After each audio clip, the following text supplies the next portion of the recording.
মানে লিখতে লিখতে ভুলে গেছে বাবার ছেলের বয়সের পার্থক্য মাত্র 10 বছর।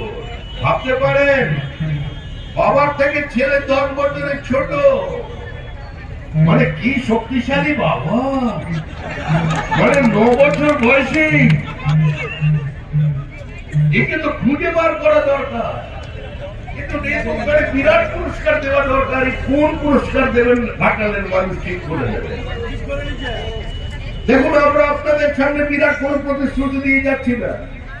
রেলমন্ত্রী অশ্বিনী বৈষ্ণবের সঙ্গে আমার দীর্ঘদিন কথা হয়েছে। আপনাদের যিনি বিধায়ক আছেন শীতল কপাট, তিনি আমাকে বলেছেন আপনাদের এখানকার বহু মানুষ আছেন যারা রাজনীতির সঙ্গে যাদের কোনো যোগাযোগ নেই, তারাও আমার কাছে সাংসদ হিসেবে ব্যক্তিগতভাবে দেখা করেছেন। ঘাটালে 3 জন অধ্যাপক আমাকে গিয়ে চিঠি দিয়ে এসেছিলেন। আমি অনেকদিন আগেই সেই চিঠি অশ্বিনী বৈষ্ণবজির হাতে তুলে দিয়েছি। তিনি বলছেন আমি চেষ্টা করছি, লক্ষ্য আমাদের একটাই এবং কয়েক মাসের মধ্যে যদি এই বাজেট হয়ে গেছে, সামনের বাজেটে বাস্তবায়িত করা হবে। তার আগেও আমি চাইছি মানুষ আমাদের এখন আলাদা করে রেল বাজেট হয় না, এখন তো একটাই বাজেট হয়। রেলের জন্য বাজেটারি অ্যালোকেশন, একটা নির্দিষ্ট অ্যালোকেশন থাকে। আমি আমাদের যিনি নির্মলা সীতারামন অর্থমন্ত্রী, তার সঙ্গে আমার কথা হয়েছে পশ্চিমবঙ্গের তাঁত শিল্পীদের নিয়ে।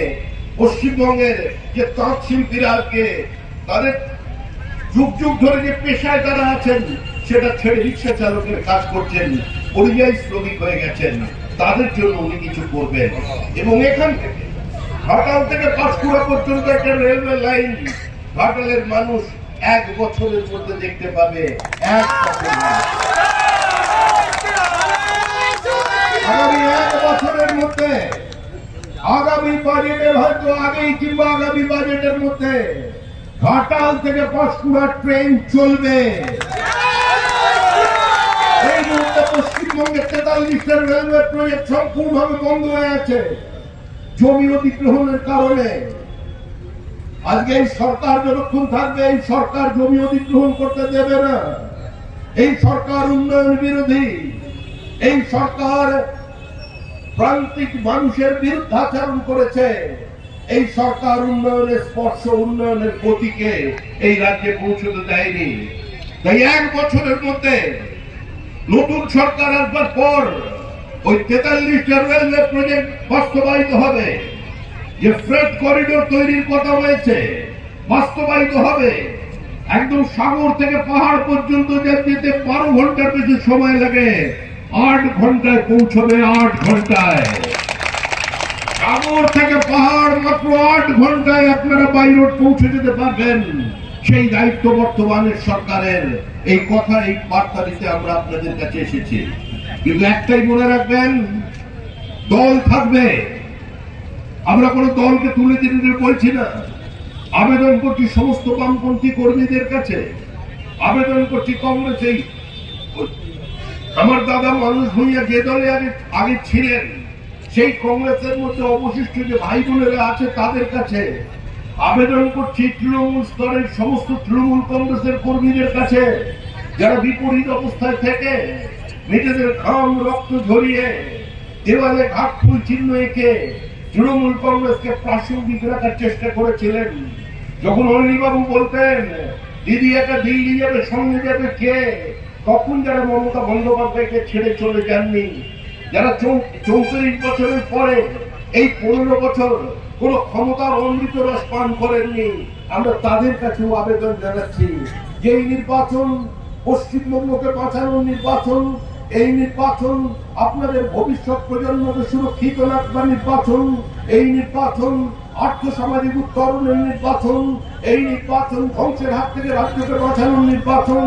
এই নির্বাচন ভারতবর্ষের আভ্যন্তরীণ সুরক্ষা নিরাপত্তাকে সুনিশ্চিত করার নির্বাচন। এই নির্বাচনে এগিয়ে আসুন। আমরা পতাকা ছাড়তে বলছি না। নো ভোট টু বিজেপি বলবেন না। নো ভোট টু বিজেপি করে পিছনের দরজা দিয়ে তৃণমূলকে আনবেন না। যদি আনতেই হয় সরাসরি রাস্তায় নামুন। মোহাম্মদ সেলিম যেরকম রাত্রিবেলা চলে গেছেন মুর্শিদাবাদে, আরে প্যার কিয়া তো ডরনা কিয়া, রাস্তায় নেমে সোজাসুজি নেমে বলুন আমরা একসঙ্গে আছি।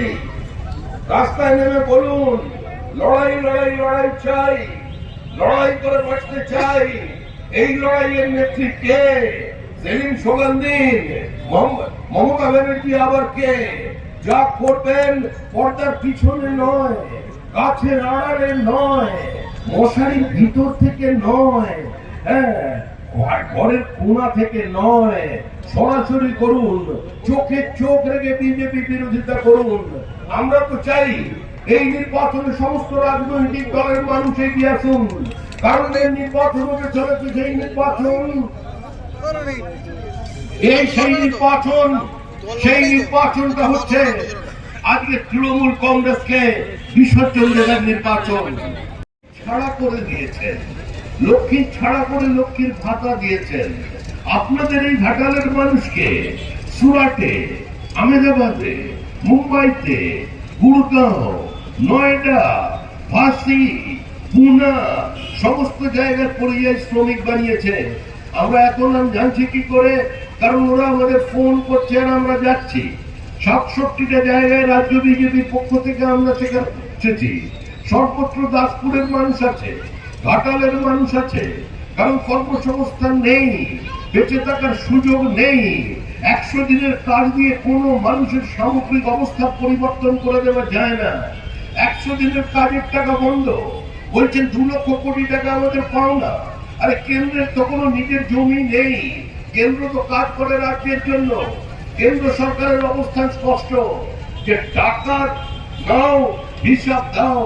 মুখ্যমন্ত্রী বলছেন টাকা নেব, এটা আমার অধিকারের মধ্যে পড়ে, কিন্তু হিসাব দেওয়া এটা তৃণমূলের অভ্যাসের মধ্যে পড়ে না। সেজন্য আজকে বন্ধ হয়ে গেছে টাকা। এখন যে সরকারটাকে গোটা পশ্চিমবঙ্গ জুড়ে মানুষ প্রত্যাখ্যান করেছে, কারণ এই সরকার শিক্ষক বিরোধী সরকার, এই সরকার কৃষক বিরোধী সরকার, এই সরকার অসংগঠিত শ্রমিকদের জন্য কেন্দ্রীয় সরকারের প্রকল্প পিএম বিশ্বকর্মাকে পশ্চিমবঙ্গে লাগু হতে দেয়নি। আপনারা চিন্তা করুন, আপনারা স্বাস্থ্যসাথী কার্ড দিয়ে কোথাও গেলে পরিষেবা পেলেও পেতে পারেন, কিন্তু আপনাদের পরিবারের যে ছেলেটি আছে, আপনাদের পরিবারের যে মানুষজন আজকে ভারতবর্ষের বিভিন্ন শহরে গিয়ে কাজ করছে, সে যদি অসুস্থ হয় তার হসপিটালের 5 লক্ষ টাকার সাহায্য যেটা কেন্দ্রীয় সরকার ব্যবস্থা করে দিয়েছে, আজকে আয়ুষ্মান ভারত না থাকার কারণে কোন ঘাটালের ছেলে, কোন ঘাটালের দম্পতি, কোন ঘাটালের বৃদ্ধ বৃদ্ধা তারা পশ্চিমবঙ্গের বাইরে গিয়ে বেড়াতে গেলেও, অসুস্থ হলেও কোন সরকারি সাহায্য পাবে না। আজকে এই অবস্থার মধ্যে নির্বাচন চলেছে। তৃণমূল সরকার তো চলে গেছে, তৃণমূল এখন একটা অতীত, তৃণমূল এখন পথে, তৃণমূলের মা মাটি মানুষ এখন পুরোপুরি ফানুষ। তৃণমূল উড়ে গেছে, তৃণমূল এখন জনগণের মধ্যে নেই। মুখ্যমন্ত্রী বসে পড়েছেন রাস্তায়, বলছেন আমি উঠবো না, উনি বলছেন আমি মোদীকে ফেলে দেবো। ভারতবর্ষের ইতিহাসে যে ঘটনা কোনোদিন ঘটেনি সেই ঘটনা আজকে ঘটল। আজকের দিন ভারতের সংসদীয় রাজনীতির ইতিহাসে, স্বাধীন ভারতের ইতিহাসে, ভারতবর্ষ প্রজাতন্ত্র ঘোষণা হওয়ার পর তারপরের ইতিহাসে সবচেয়ে কলঙ্কজনক দিন। দেশের রাষ্ট্রপতি এসছেন সর্বভারতীয় একটি সাঁওতাল কনফারেন্সে যোগ দিতে। তিনি আদিবাসী সম্প্রদায়ের মানুষ, সারা ভারতবর্ষের আদিবাসীদের সংগঠন, একটি সংগঠন আছে, সেই সংগঠনে তিনি যোগ দিতে যান। রাষ্ট্রপতি আসছেন, বিমানবন্দরে মুখ্যমন্ত্রী নেই, কোন মন্ত্রী নেই, এমনকি রাষ্ট্রপতি আসবার পরেও তার মাঠের পারমিশন পর্যন্ত, মিটিং এর পারমিশন পর্যন্ত দেওয়া যায়নি। ঐতিহাসিক ভাবে নজিরবিহীন ভাবে ঘটনা ঘটবার পর রাষ্ট্রপতি নিজের ব্যথাটাকে আর গোপন রাখতে পারেননি। তিনি আশ্চর্য হয়ে বলেছেন যেখানে প্রশাসনটা তাহলে কি? আসলে পশ্চিমবঙ্গে এই মুহূর্তে কোন সংবিধান নেই। Constitution doesn't exist in West Bengal. It's a total breakdown of constitutional machinery. ভারতবর্ষের সাংবিধানিক পরিকাঠামোকে ভেঙে গুড়িয়ে দিয়েছে তৃণমূল। মানুষের মৌলিক অধিকারগুলোকে বাজেয়াপ্ত করে দিয়েছে তৃণমূল। মানুষকে ভয় মুক্ত করে দেওয়ার প্রতিশ্রুতি যিনি তৃণমূল কংগ্রেস দিয়েছিল, আজকে মানুষের জীবনের প্রত্যেকটা পদক্ষেপকে আজকে তারা রক্তাক্ত করেছে, ক্ষতবিক্ষত করেছে। সাংবাদিক আক্রান্ত, বিচার ব্যবস্থা আক্রান্ত, ভারতবর্ষের প্রত্যেকটি প্রতিবাদ ক্ষতবিক্ষত। কোন সংবাদপত্র আপনি পড়বেন, কোনটা পড়বেন না ঠিক করে দেবেন তিনি। আজকে আবার বলছেন বিজেপি দয়ায় টিকে আছে। আরে বিজেপি দয়ায় রাজনীতি করেনি, বিজেপির নামের পাশে কংগ্রেস নেই, কংগ্রেসের গর্ব থেকে বিজেপি জন্ম নেয়নি। এখনো পর্যন্ত নামের পাশ থেকে কংগ্রেসটা সরান, এখনো পর্যন্ত ওই দলটা নাবালকের দল হয়ে আছে, সাবালক হয়ে উঠতে পারেনি। কংগ্রেসের লিগাসিকে সঙ্গে নিয়ে কংগ্রেসের বিরোধিতার নাটক কতদিন চলবে? এগুলো তো বন্ধ হওয়া উচিত। আবার সিপিআইএম এর সঙ্গে কথা বলে না। পশ্চিমবঙ্গে কত লড়াই, সিপিআইএম ও লড়াই করছে, সিপিএম ও বলছে দিদি মোদি ঘটা, কেন ভাইপোকে ঢোকাচ্ছেন না? আমরা এসব ঢোকানো আর বার করানো এই রাজনীতিতে বিশ্বাস করি। পরিষ্কার ভাবে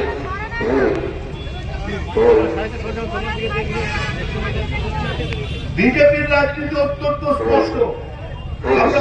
আমরা পরিষ্কার করে বিজেপিকে চেক করানোর ব্যবস্থা হচ্ছে কোথা থেকে করতে হবে, এগুলো চলবে, এগুলো নিয়ে পতাকা নিয়ে কোনো লাভ নেই। কিন্তু আপনাদের চিন্তা করতে হবে পশ্চিমবাংলা পিছিয়ে নেই, এগিয়ে বাংলা, বাংলার ভোটার লিস্ট এগিয়ে আছে।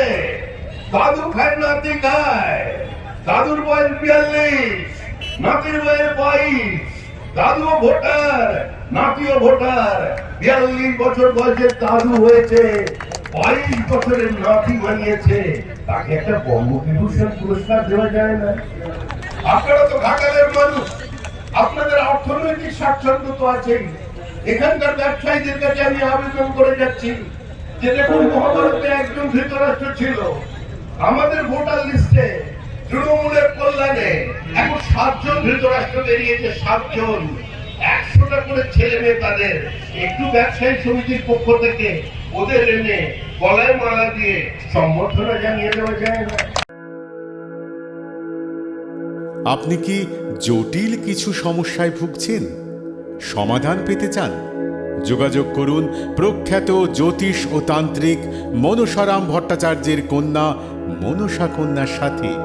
প্রখ্যাত জ্যোতিষ ও তান্ত্রিক মনসা কন্যা হাওড়া জানবাড়ি ও হাতিবাগানের নিজস্ব মন্দিরেও বসেন।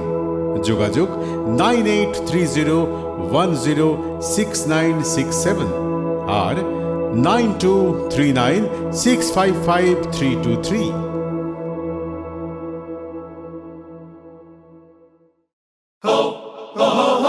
পুজো মানে জমকালো লাইন, Dropbox লোফালুফি আইন, পেপারের ক্যাটালগে আঁকা,